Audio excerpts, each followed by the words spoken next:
Bienvenidos a Cadena Nacional. Hoy día estamos con alguien que nos guió durante tiempos difíciles también, tiempos difíciles de la pandemia, nos dio luz, nos ayudó a entender muchas cosas, nos tranquilizó, nos puso alerta en algunas cosas y queremos además saber un poco más de ella, de su vida post-pandemia. Pues, ¿en qué está ahora la doctora Carolina del Carmen, hay que decir, del Carmen Herrera? Bienvenida, doctora. Muchas gracias, Andrea. Estoy encantada de estar aquí en Cadena Nacional. Ya, médico broncopulmonar del Hospital Clínico de la Fuerza Aérea de Chile, para dar lo original, expresidenta de la Asociación Chilena de Enfermedades, además, broncorespiratorias, perdón. Bienvenida, ¿cómo ha estado? Estuvimos con usted, la verdad, durante, no sé, casi, ¿cuántos años, cuánto rato estuvo en pantalla en el matinal? Llevamos 3 de pandemia, probablemente estuve en forma intermitente, pero en Canal 13 y en distintas noticias, digamos, de distintos canales durante todo este tiempo, y actualmente intento ayudar en lo que sea la contingencia, como por ejemplo la gripe aviar de estos últimos días, la obesidad, la diabetes, el tabaquismo. Todavía tenemos muchas cosas de las que preocuparnos. Ya, no es el tema por lo que trajimos, no vamos a hablar de enfermedades, pero sí queremos saber, como muy brevemente, ¿la gripe aviar se puede transformar en nuestra nueva pandemia?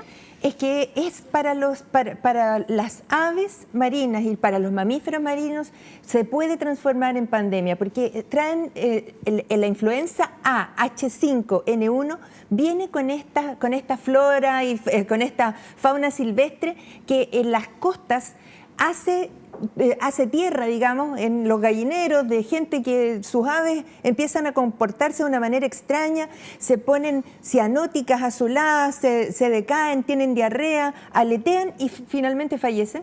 Y es una gripe, y eso significa que sus receptores, los receptores de ese virus están profundos en el aparato respiratorio y por lo tanto se transmiten fácilmente por aerosoles. Ahora, es muy baja la posibilidad de la transmisión entre humanos, pero sí ya se han reportado cerca de 1000 casos de gripe aviar en humanos cuya letalidad es sobre el 50%. Ya, es que el otro día ya hay un caso en Chile, claro, de gripe aviar. Sí, pues de gripe aviar a una persona. Entonces, ¿eso qué significa? Que las probabilidades de morir son muy altas si es que te contagias, y si esto se puede expandir como la pandemia. Eso quiero saber, como bien en bruto mi pregunta. No, es muy en simple, y te agradezco montones, porque cuando nosotros le explicábamos a las personas que tener una neumonía grave tiene una mortalidad del 50%, es que de cada 2 personas que entran por una puerta solo sale una. Una se va a morir, claro. Entonces esto es bien importante. Si alguien tiene influenza A de tipo H5N1, que es la gripe aviar, si una persona la tiene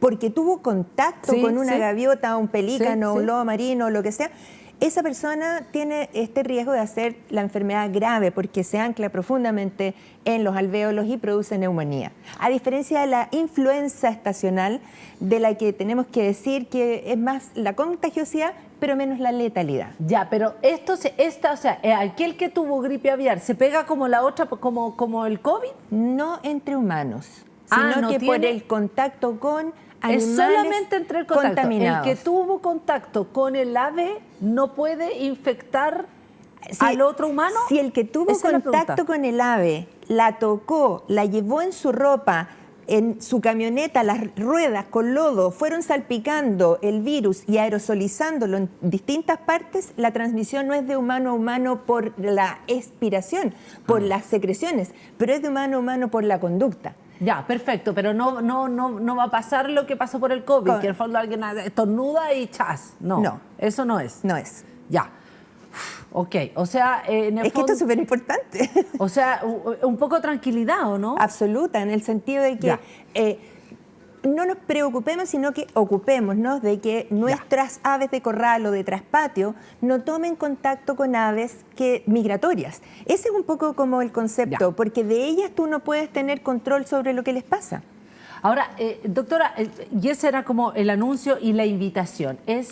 Post pandemia hemos comenzado a ver muchas secuelas o muchas conductas distintas en términos de, por ejemplo, el caso de los jóvenes, los adolescentes que se han sentido además, no sé, angustiados, que hay temas como de violencia, hay temas, etcétera, etcétera.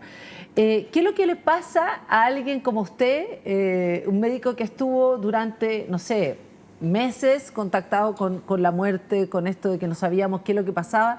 ¿Qué es lo que le ha pasado a usted post pandemia? ¿Cómo se ha sentido? ¿Qué pasó cuando bajó un poco el ruido del VIP, cuando fue bajando digamos, como la emoción, la emergencia? ¿Qué ha ido pasando con usted? ¿Se sintió como golpeada, angustiada a lo mejor post o más bien liberada? ¿Cómo se ha sentido este tiempo? Mira qué personal y qué interesante tu pregunta, porque cuando alguien te dice, hola, ¿cómo estás? Yo le digo, mira, es imposible que esté bien. Porque no hay nadie en su sano juicio que haya venido en este proceso y que quede indemne, que quede igual que como entró, imposible. Las cosas que vivimos dentro de la UCI son tan imposibles de describir y tan éticamente imposibles de contar que tú no puedes decir por qué llegaste hasta este punto en una sensación como de no puedo más. Y el no puedo más es que tú eres el jefe de una embarcación que fue golpeada, azotada y con las tablitas que te fueron quedando tú tenías que llegar a la costa.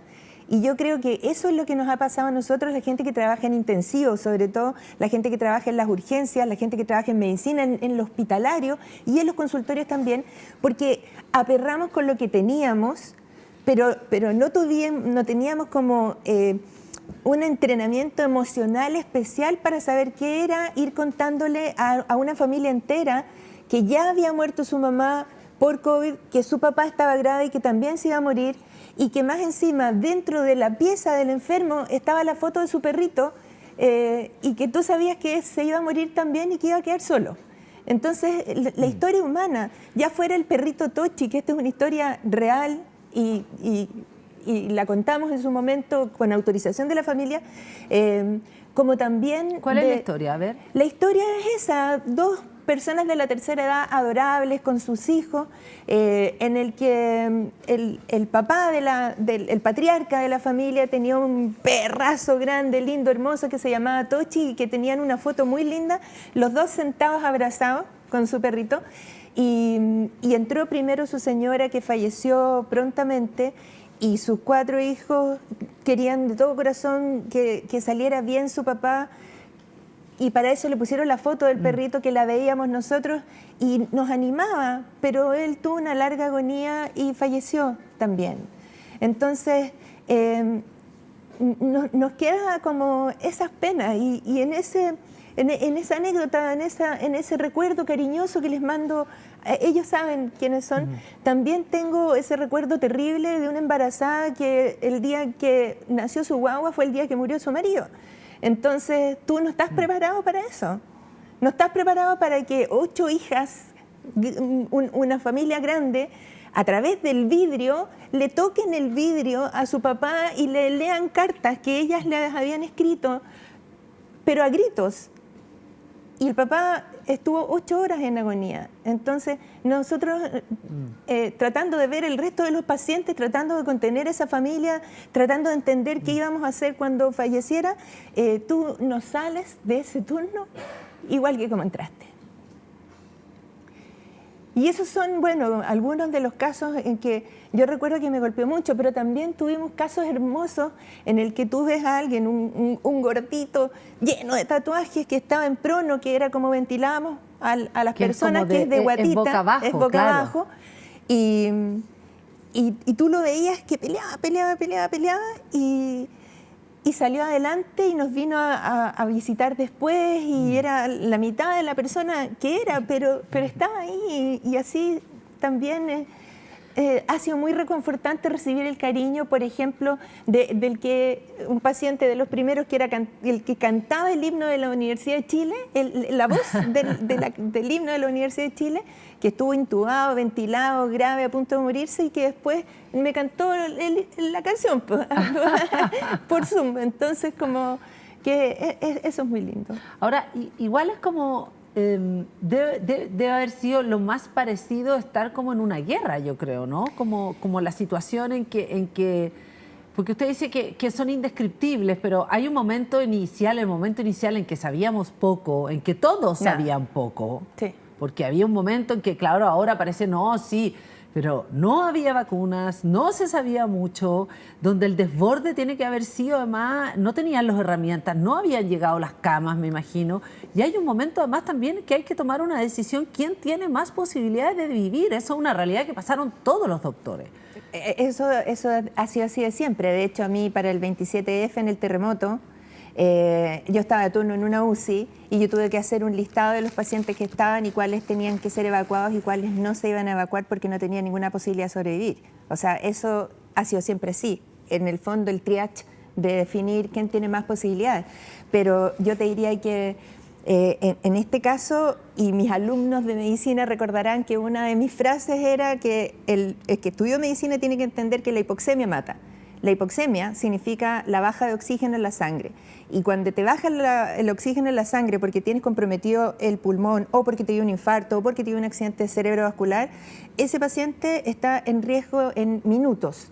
Y cuando escuchamos esto de la neumonía desde China, desde Guangzhou, inmediatamente supimos que esto era una cosa grave porque se transmitía por el aire, era de contacto persona a persona, era por objetos, tenía que ver con esto de la inmediatez de los contactos intercontinentales que no había cómo parar esto. Y de hecho en China yo creo que tienen un régimen más o menos como severo en ese sentido, lograron en cuarentenar a las personas muy rápidamente, pero ya estaba dado el brote. Usted entonces, después de todo esto, ¿qué le pasa a usted? Mira, después de todo esto me liberé como de una mochila gigante que era mantener la compostura, en el sentido de, si tengo una emoción, la manifiesto.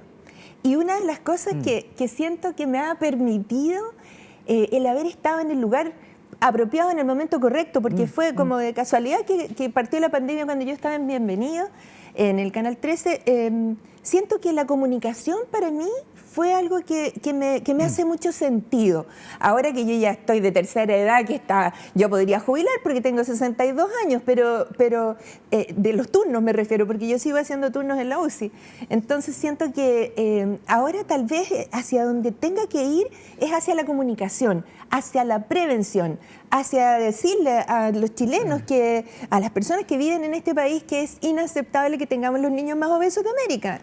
¿En manos de quién? De las madres entre 15 y 35 años, que son las mujeres más obesas en nuestro país. Entonces tenemos que hacer cosas. Y yo creo que la comunicación es lo importante. Le dio un sentido a su vida, de alguna manera. ¿Un nuevo sentido? Un nuevo sentido, sí. Ahora, sí. hay un momento en que le dio rabia, que se enojó, que como se sintió triste, necesitó descansar, como se quiso realmente desconectar y desenchufar.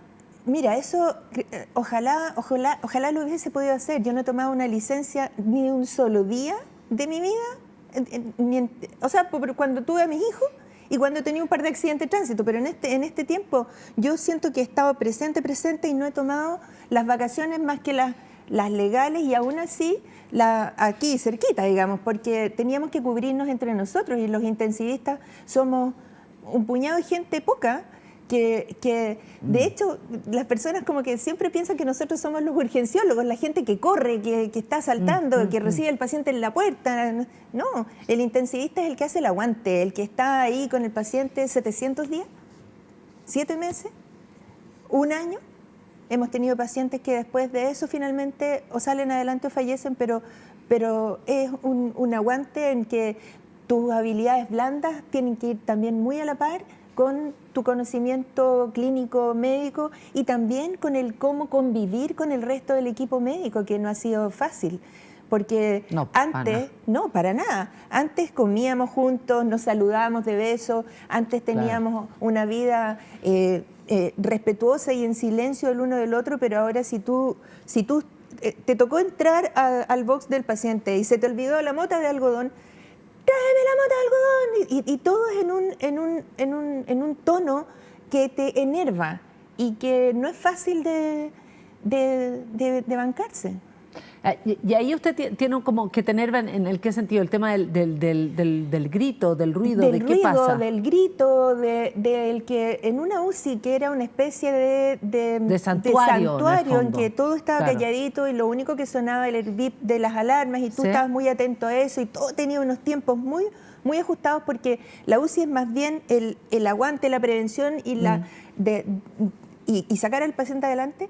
Todo estaba reemplazado por una especie de enervación permanente, de grito por lo que fuera. Entonces, ¿y eso quedó? Y eso quedó, bueno, todavía, sí, nosotros seguimos teniendo COVID en las UCI. Entonces, para nosotros en intensivo, esto no ha terminado. Entonces, cuando yo veo una autoridad que de repente dice, bueno, no estamos en tiempos de pandemia, yo digo, ¿y los 15 fallecidos de ayer? ¿Y la gente que está dentro de las UCI? Y todo el resto de la consecuencia emocional que ha dejado en nuestras vidas y en nuestra... yo ahora tengo pánico de salir a la calle, porque en el sentido no de infectarme. Yo no he tenido COVID nunca, habiendo respirado... Nunca. Me puse la primera vacuna que llegó a Chile el 26 de diciembre del primer año, me he puesto todas las vacunas, pero siento eso que, pucha... también el estar en la exposición mediática tiene sus riesgos, porque te han amenazado. A mí me han dicho, vieja, vendía la Organización Criminal Mundial de la Salud, ya te llegará tu hora, y una serie de cosas que... ¿Una amenaza de qué?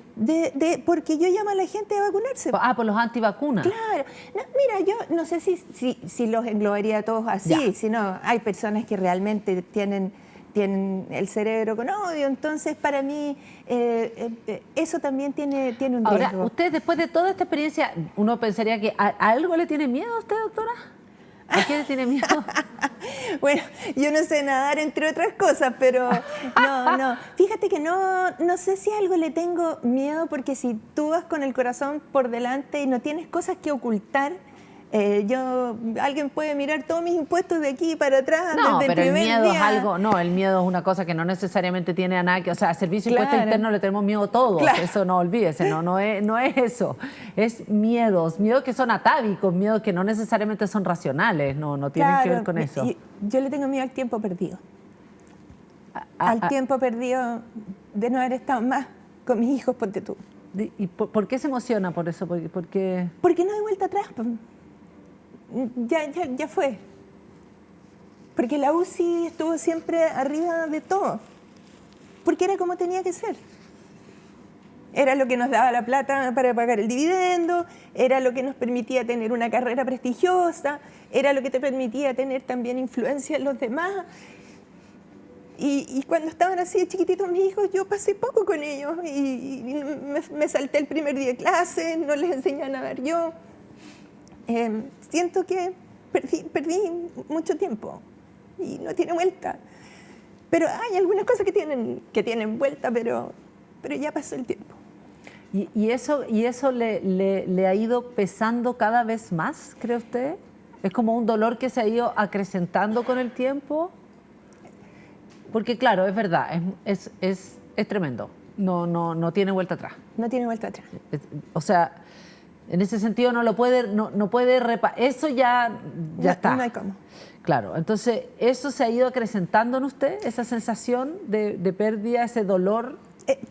Fíjate que es muy interesante eso, porque en el fondo uno tiene la oportunidad ahora de ir haciendo las cosas mejor de cómo siente que las hizo mal. Y ahora sí, siento que ya tengo permiso, porque ya hice la parte seria de la medicina con haber estado en la sociedad de respiratorio, haber llegado a ser presidente de esa sociedad, haber contribuido en algo a la ley antitabaco, haber contribuido al conocimiento en COVID, y sentir que soy un puente para la señora Juanita, así de conocimiento. Ese es, como yo diría, mi mayor satisfacción en este momento, pero aún así sigue pesándome el no haber estado suficiente tiempo con mis hijos. Y ahora ya no están en la casa, ya están cada uno en sus vidas. Pero igual hay algo ahí como que usted dice como había como que si hubiese tenido unos deber ser, el deber ser de ser alguien, una cosa así, ¿no? Absolutamente, porque de ser alguien. Sí, ¿no? Que eso no necesariamente. ¿Y de dónde nace ese ser alguien? ¿Quién? ¿Su mamá? ¿Su papá? ¿Qué es eso de ser alguien? Porque eso... Fíjate que son muchas influencias de todas las personas, pero el no haber tenido como un arraigo tal vez en algún lugar físico, en un colegio particular, en un barrio en especial, en una familia X, el haber sido más bien una persona que va por un camino autorregulado es lo que te dice las cosas que tienes que hacer para mantenerte independiente del resto, es que tienes que ser... Primero, hacer algo que uno considere correcto, como ser médico, por ejemplo, y segundo, ser autónomo. Pero usted se refiere porque la experiencia suya de la infancia fue, usted estuvo como en 13 colegios, ¿o no? Sí, uno por año. ¿Uno por año? Uno por año. ¿Y vivió en 13 casas distintas? Y más todavía. ¿Más? Sí. ¿Hasta cuarto medio, más o menos? Hasta varias veces, hasta entrar a la universidad, porque incluso después de salir del colegio, hice una carambola que fue irme a vivir a Concepción, a la escuela, porque postulé primero a la Universidad de Concepción. Pero o sea, ¿su familia era una familia inestable? ¿Era una familia? Porque usted dice no tener una familia. ¿A qué se refiere con no tener una familia, sí, bueno, esa es mi familia, esa es mi mamá, mi papá, mi abuelita. Esa foto es muy linda arriba del Cerro San Cristóbal, y yo diría que teníamos una familia, estructuralmente era una familia, pero una familia, claro, una familia en la que de alguna manera la desconfianza hacia el otro era algo que primaba mucho en el núcleo de mi mamá. Entonces, la idea en mi infancia era no juntarte con más personas, hablar poquito, no ser visible, el estar como siempre muy resguardado, muy protegido en el núcleo de tu casa, de tu familia. Y en ese sentido, esa es una foto muy tierna que me gané un refrigerador cuando era chica, porque yo sentía que en el fondo, ok, lo que te toque en la vida pasar, siempre hay una gota de suerte que te ayuda en el último momento. Pero ¿su mamá tenía algún tipo de problema? Sí, ella tenía un trastorno, digamos, emocional, psicológico importante, que se llama paranoia, y ella entonces desconfiaba del resto, y en el momento de la desconfianza, entonces ya este barrio, esta casa, este colegio ya no es, nos vamos al barrio que sigue, a la casa que sigue y eso. Ella era una persona adorable en el sentido de que le gustaba la literatura, tenía una letra preciosa, nos hacía reír con mi hermana porque ella, siendo tan muy seria con el resto del mundo, ella inventó un personaje que era Jacinto, y ese era como un campesino que nos decía cosas divertidas y nos hacía jugar. La recuerdo y la extrañamos mucho con mi hermana. Pero su mamá tenía, porque cuando usted me habla de paranoia, me está hablando de como una patología, sí. Pero ella no sabía que tenía esa patología. ¿En aquel entonces era algo que no se hablaba? Es que yo creo que, independiente de que en ese tiempo tal vez ella no tenía como un diagnóstico establecido, sí, de hecho yo hice el diagnóstico en retrospectiva cuando pasé yo por la escuela de medicina y dije, chuta, las características de autorreferencia, desconfianza, están describiendo a mi mami. O sea, claro. Es eso. Y intenté muchas veces, siendo ya profesional, que ella tomara asistencia al respecto y no se pudo. Ella también tenía algunos ataques como de ira, ¿no? Sí, como sí. ¿Y eso sí. cómo se manifestaba? ¿Con violencia contra ustedes? Sí. No me choneaba. Tupe y parejo. Pero después caía de rodillas y decía, saque de su corazoncito este mal recuerdo, y a mí se me borraba el recuerdo.